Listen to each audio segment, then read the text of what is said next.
sometimes it's good to be a villain.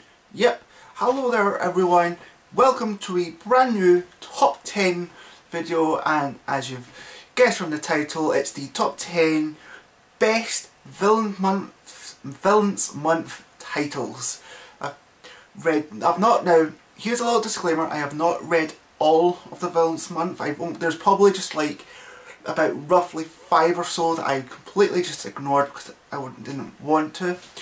But I did majorly buy most of them, so compiled a little list of the top 10 best stories out of the whole bunch. And I will kind of be going sort of onto a list, so I might be looking down at sometimes, but I'll generally give you my thoughts on each issue that I put on this top 10 video. So without further ado, let's get started. Alrighty, now number 10 is, I put down is Heal from Superman 23.3. This actually was really good. It takes place kind of like after the events of Heal on Earth, and also sets up for the other kind of like sort of small event for the Superman group title, Krypton Returns, and really good. We get a great understanding of this character, and what I really loved about it is the setup for it. Like, they set it up really well. It was done very good, and there are some good like surprise like sort of characters that appear in this sort of issue, and some questions that do get kind of answered in a way as well. So overall, it was a good issue. Number 9, I have the Flashpoint 23.3, The Rogues. Now, all the Flash titles were really good, but only 2 made it onto this list, and The Rogues was one of them. This Rogues title helps to set up for Rogues Rebellion, and what's really good is how it's all kind of set up, and it deals with the kind of like the Rogues itself. Citizen Cold. He's no the leader of the Rogues anymore. It's his sister, but it's how kind of like he deals with it, and he feels so sorry for what he did to his friends and partners that the reason why they are in that form to begin with. And really good setup, and a really good must-read Flash title. At number 8, we have Action Comics 23.3, Lex Luthor. Now, this is actually kind of like a bit of a prologue to the first issue of Forever Evil, because it starts off with Lex Luthor now, is now out of jail, and obviously he gets plastic surgery done and gets rid of that kind of like that scar thing, which was pointless, and now he's back to his usual look. This issue was really good. Get to see kind of like what Lex Luthor is like, and as sort of a businessman in a way, and it was really good, really done well. And the last couple of pages sets up to with him going into his helicopter, which of course is when you open Forever Evil, he's in the helicopter. So overall, that was a really good issue. Number 7 is Batman Robin issue 23.2, The Court of Owls. Now, this is really kind of like a not kind of like an origin story of the Court of Owls, but near enough kind of like that, like it's a part of it. And you get to see kind of like the Owls kind of like action throughout some of the years, and that's actually pretty damn good. And they also talk about something, about releasing something much powerful than the other Talons, which is quite sort of interesting. I mean, you get to the last page, it's really good. I find this is more setting up for Talon rather than Batman Robin. So most of these titles are kind of like that, they set up for like other issues and whatnot, but this was a really good issue, really good story, and yeah, it was a pretty damn good issue and worthy of the top 10 slot. Now, number 6, we have Justice League of America issue 7.2, is it 7.2? Yep, Killer Frost. Now, I'm going to be completely honest with it, I only ever heard about this character since the Injustice game, and I was always quite intrigued on this character. What's quite good about this issue is it does give you an origin story of this character, but also kind of like a great means to why she fights the way, why she is a villain, what she's striving for. And because this also is kind of like a real good tie-in to the first issue of Forever Evil, we get to see kind of like her reaction towards it.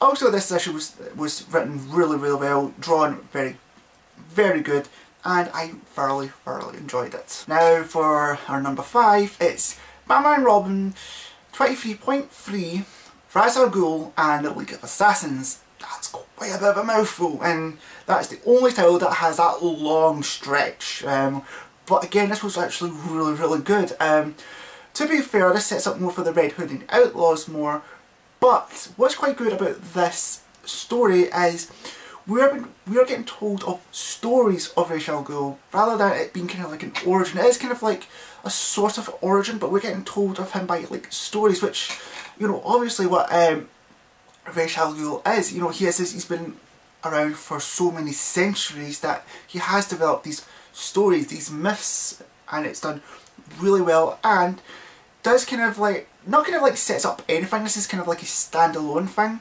but this is one great issue and worthy of picking up. Now our number 4.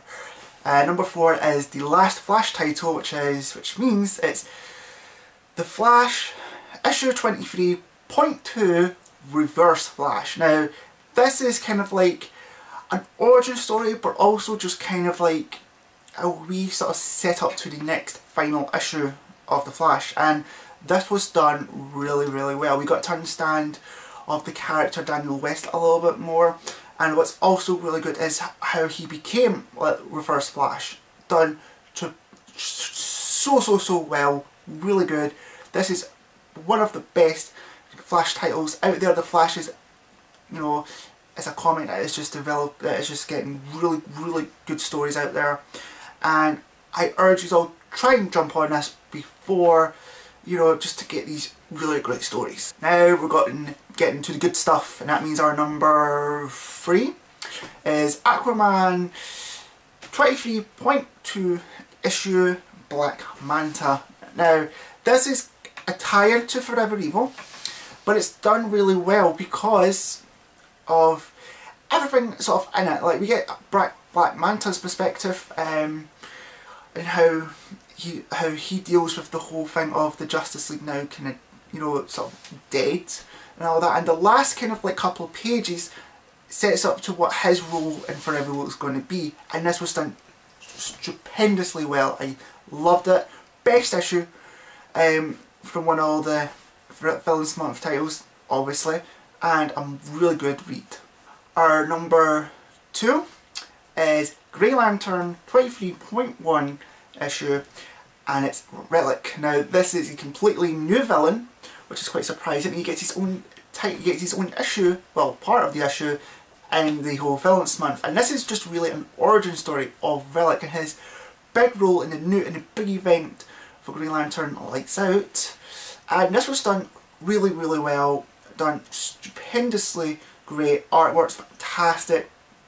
Really enjoyed this issue and can't wait for Lights Out. And the last, the golden cherry of the apple tree, number 1 is the Justice League 23.4 issue, The Secret Society. This was the best issue out of the whole event, or not kind of necessarily event, but the whole special of Villains Month by far.